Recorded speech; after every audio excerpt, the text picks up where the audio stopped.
You will hear a phone conversation between two people, Kathy and John. John is hoping to volunteer at a retirement home. First, you have some time to look at questions 1 to 10.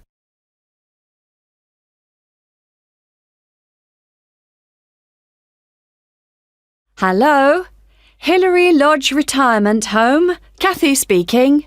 Hello, my name's John Shepherd. Could I ask if you're the manager of the home? That's right. Oh, good. Hello, Kathy. A friend of mine is a volunteer at Hillary Lodge, and I'd like to help out too, if you need more people. I work part-time, so I have quite a lot of free time. We're always glad of more help, John. Shall I tell you about some of the activities that volunteers get involved in? Please. Well, on Monday evenings, we organise computer training. We've got 6 laptops and 5 or 6 residents come to the sessions regularly. They're all now fine at writing and sending emails, but our trainer has just moved away and we need 2 or 3 volunteers who can help the residents create documents. Just simple things, really. I'd certainly be interested in doing that. Great!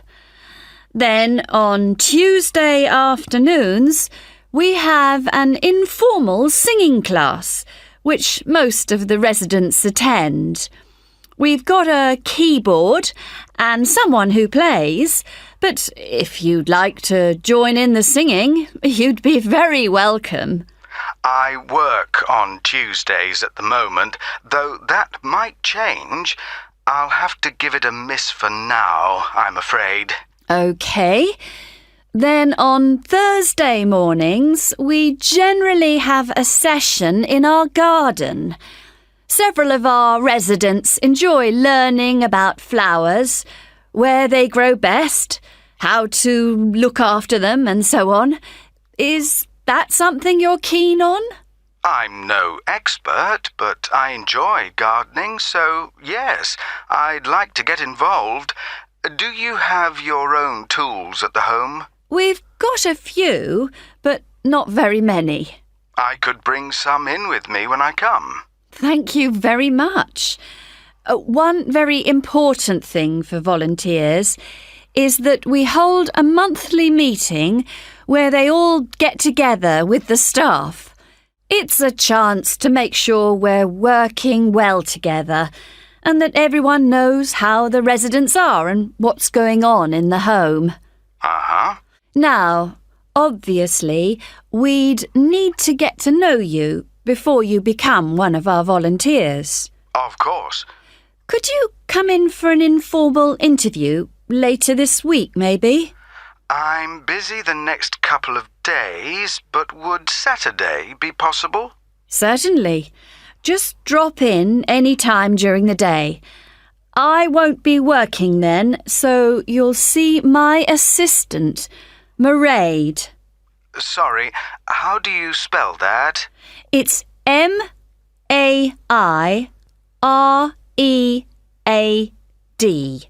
Mairead.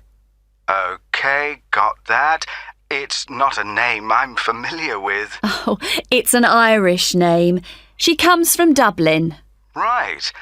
And the road that Hillary Lodge is in is called Bridge Road, isn't it? That's right. Number 73. Fine. Oh, one other thing you might be interested in. We're holding a couple of open house days and still need a few volunteers if you're available. What are the dates? There's one on April the 9th and another on the 14th of May. They're both Saturdays and all-day events. I can certainly manage May the 14th. I've got another commitment on April the 9th, though. that would be a great help. We're having several guest entertainers, singers, a brass band and so on, and we're expecting a lot of visitors. So one possibility is to help look after the entertainers. Or you could spend an hour or so organising people as they arrive, and then just be part of the team, making sure everything's going smoothly. Well, shall I show people where they can park? Lovely. Thank you. One reason for holding the open house days is to get publicity for Hilary Lodge locally. So you may find you have someone from a newspaper wanting to interview you. They'll want to find out from 2 or 3 people why they volunteer to help at the home. We're trying to get a TV station to come too, but they don't seem very interested. I don't mind being interviewed. Good. Well, if you come in for a chat, as we arranged, we'll take it from there. Thank you very much for calling. My pleasure. Goodbye. Bye. That is the end of section 1. You now have half a minute to check your answers. Now turn to section 2. You will hear the head of a centre which offers evening classes for adults. She is explaining some recent changes which have been made to the centre. First, you have some time to look at questions 11 to 15. Hello. As some of you know, I'm Elaine Marriott, the head of the college's Learning Resource Centre. We've invited all of you taking evening classes and leisure activities to come and see the changes we've made to the centre in the last month.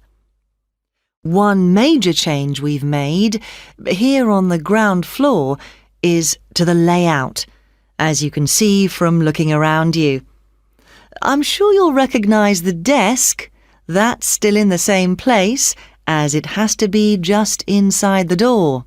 But you'll see that there are now periodicals on the shelves in the corner behind the desk.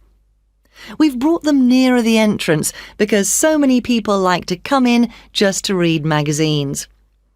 We now stock a far wider range of periodicals than we used to, so we've decided to separate them from newspapers.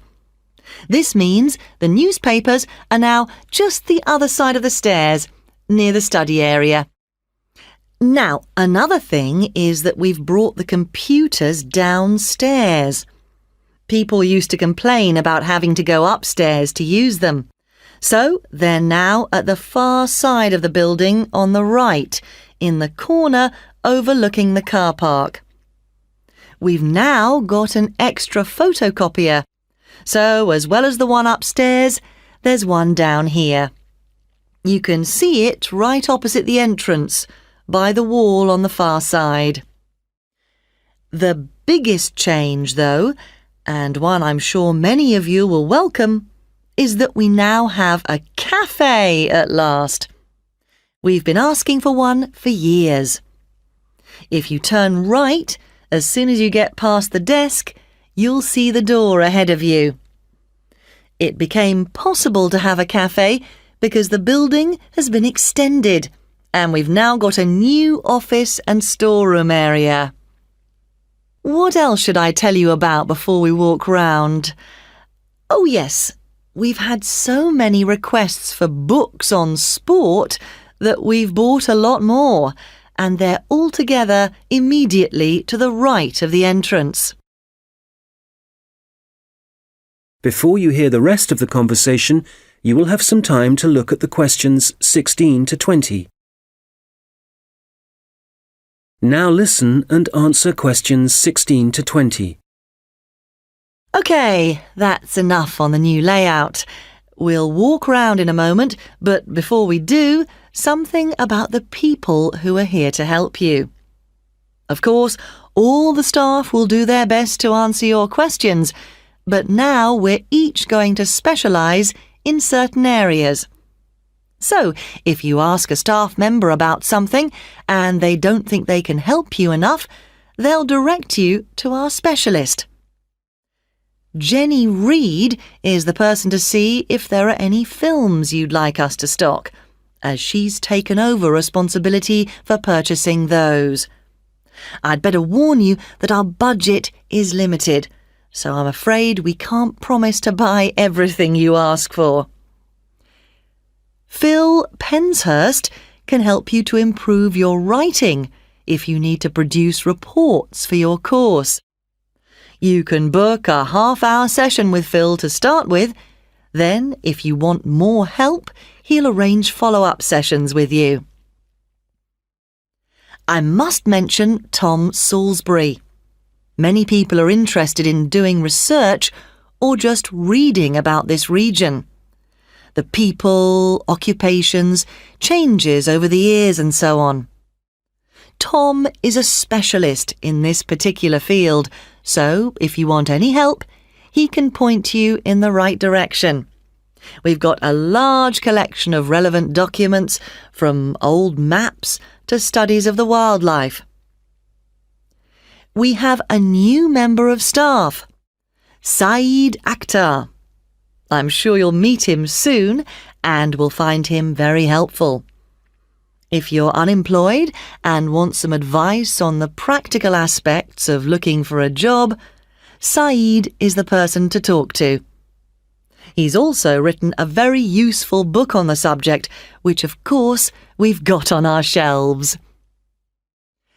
Many of you will know Shilpa Desai, who's been working here for about 5 years.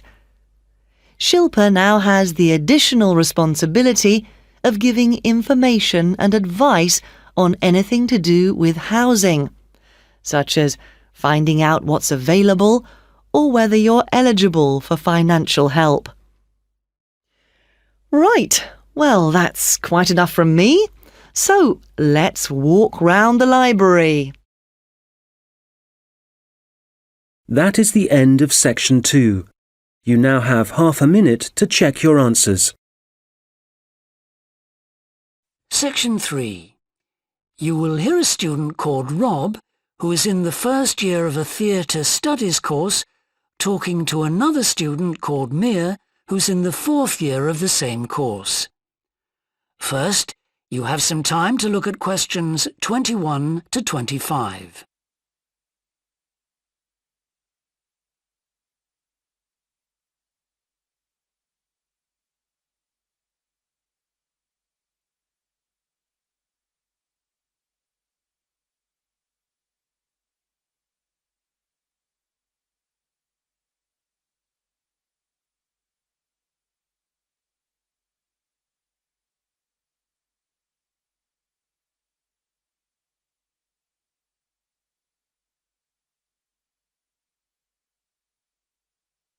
Now listen carefully and answer questions 21 to 25. Hi, Rob. How's the course going? Oh, hi, Mia. Yeah, great. I can't believe the first term's nearly over. I saw your group's performance last night at the student theatre. It was good. Really? Yeah, but now we have to write a report on the whole thing, an in-depth analysis. I don't know where to start. Like, I have to write about the role I played, the doctor, how I developed the character. Well, what was your starting point? My grandfather was a doctor before he retired, and I just based it on him. Okay, but how? Did you talk to him about it? He must have all sorts of stories, but he never says much about his work, even now. He has a sort of authority, though. So, how did you manage to capture that? I'd visualise what he must have been like in the past when he was sitting in his consulting room listening to his patients. Okay, so that's what you explain in your report. Right. Then there's the issue of atmosphere. So in the first scene we needed to know how boring life was in the doctor's village in the 1950s. So when the curtain went up on the first scene in the waiting room, there was that long silence before anyone spoke. And then people kept saying the same thing over and over, like, cold, isn't it? Yes, and everyone wore grey and brown and just sat in a row. Yes, all those details of the production. And I have to analyse how I functioned in the group, what I found out about myself. I know I was so frustrated at times when we couldn't agree. Yes. So did one person emerge as the leader? Sophia did. That was okay. She helped us work out exactly what to do for the production, and that made me feel better, I suppose. When you understood what needed doing? Yes. And Sophia did some research too. That was useful in developing our approach. Like what? Well, she found these articles from the 1950s about how relationships between children and their parents, or between the public and people like bank managers or the police, were shifting. Interesting. And did you have any practical problems to overcome? Well, in the final rehearsal, everything was going fine until the last scene. That's where the doctor's first patient appears on stage on his own. The one in the wheelchair? Yes, and he had this really long speech with the stage all dark except for one spotlight. And then that stuck somehow, so it was shining on the wrong side of the stage. But anyway, we got that fixed, thank goodness. Yes, it was fine on the night. Before you hear the rest of the discussion, you have some time to look at questions 26 to 30.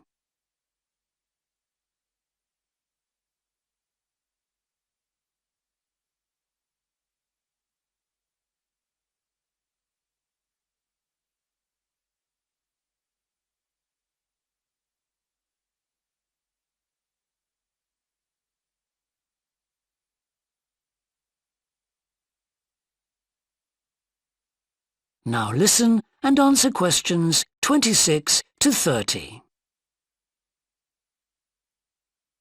But while you're here, Mia, I wanted to ask you about the year abroad option. Would you recommend doing that? Yes, definitely. It's a fantastic chance to study in another country for a year. I think I'd like to do it, but it looks very competitive. There's only a limited number of places. Yes. So, next year, when you're in the second year of the course, you need to work really hard in all your theatre studies modules. Only students with good marks get places. You have to prove that you know your subject really well. Right. So how did you choose where to go? Well, I decided I wanted a programme that would fit in with what I wanted to do after I graduate. So I looked for a university with emphasis on acting rather than directing, for example. It depends on you. Then about 6 months before you go, you have to email the scheme coordinator with your top 3 choices. I had a friend who missed the deadline and didn't get her first choice, so you do need to get a move on at that stage. You'll find that certain places are very popular with everyone. And don't you have to write a personal statement at that stage? Yes. Right. I'll get some of the final year students to give me some tips. Maybe see if I can read what they wrote. I think that's a very good idea. I don't mind showing you what I did. And while you're abroad, don't make the mistake I made. I got so involved I forgot all about making arrangements for when I came back here for the final year. Make sure you stay in touch so they know your choices for the optional modules. You don't want to miss out doing your preferred specialisms. Right. That is the end of section 3. You now have half a minute to check your answers.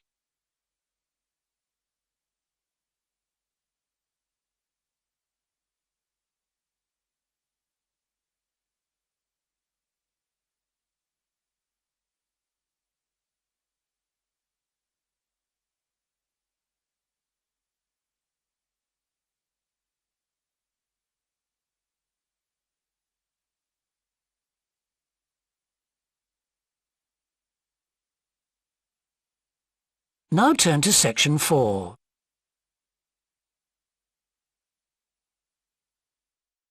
Section 4. You will hear part of a lecture about leadership introducing a theory called self-regulatory focus theory. First, you have some time to look at questions 31 to 40.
Now listen carefully and answer questions 31 to 40.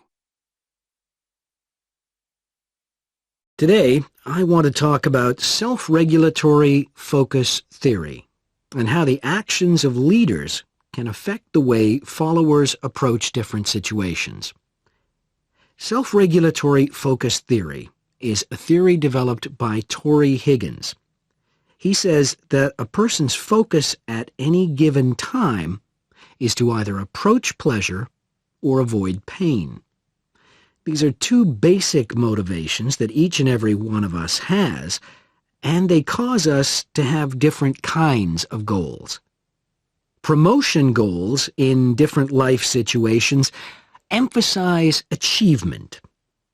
Prevention goals are oriented towards the avoidance of punishment.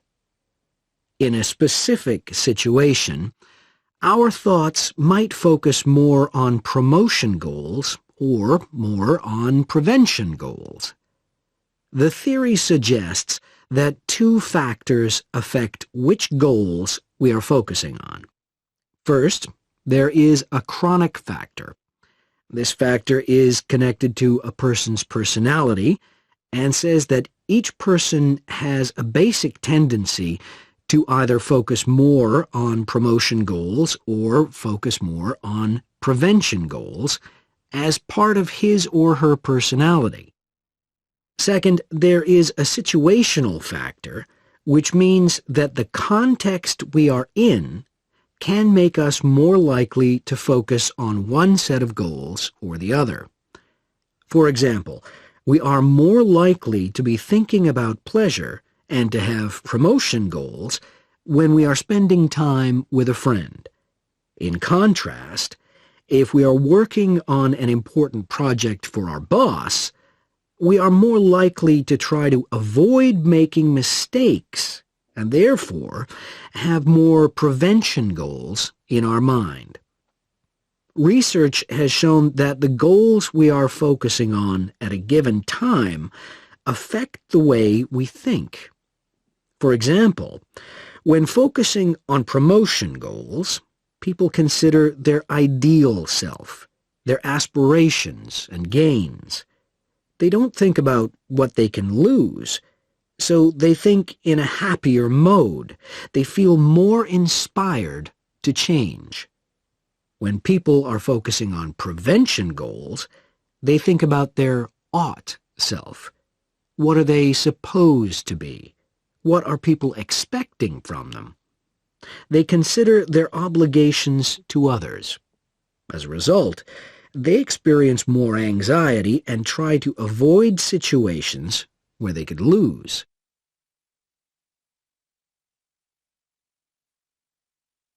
Now that I have talked about the two focuses and how they affect people, I want to look at the idea that the way leaders behave, or their style of leading, can affect the focus that followers adopt in a specific situation. In talking about leadership, we often mention transformational leaders and transactional leaders. Transformational leaders, when interacting with their followers, focus on their development.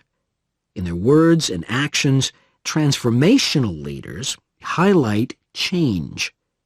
Their speech is passionate and conveys a definitive vision. All of these things can encourage followers to think about what could be. In other words, they inspire a promotion focus in their followers. In contrast, transactional leaders focus on developing clear structures that tell their followers exactly what is expected of them. While they do explain the rewards people will get for following orders, they emphasize more how a follower will be punished, or that a follower won't get rewarded if his or her behavior doesn't change. In short, they emphasize the consequences of making a mistake. This emphasis will clearly lead followers to focus on avoiding punishment and problems. This is clearly a prevention focus. In conclusion, it is important to understand that one focus is not necessarily better than the other one. For a designer who works in a field where a lot of innovation is needed, a promotion focus is probably better. In contrast, a prevention focus, which causes people to work more cautiously and produce higher quality work, might be very appropriate for a job like a surgeon, for example. The main point of the research, though, is that the actions of leaders can greatly influence whether people approach a situation with more of a promotion focus or more of a prevention focus. That is the end of section 4. You now have half a minute to check your answers.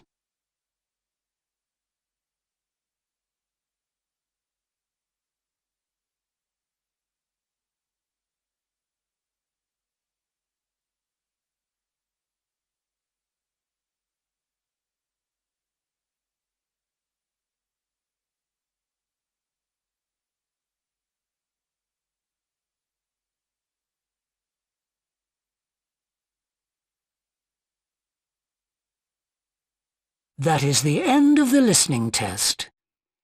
In the Ielts test, you would now have 10 minutes to transfer your answers to the answer sheet.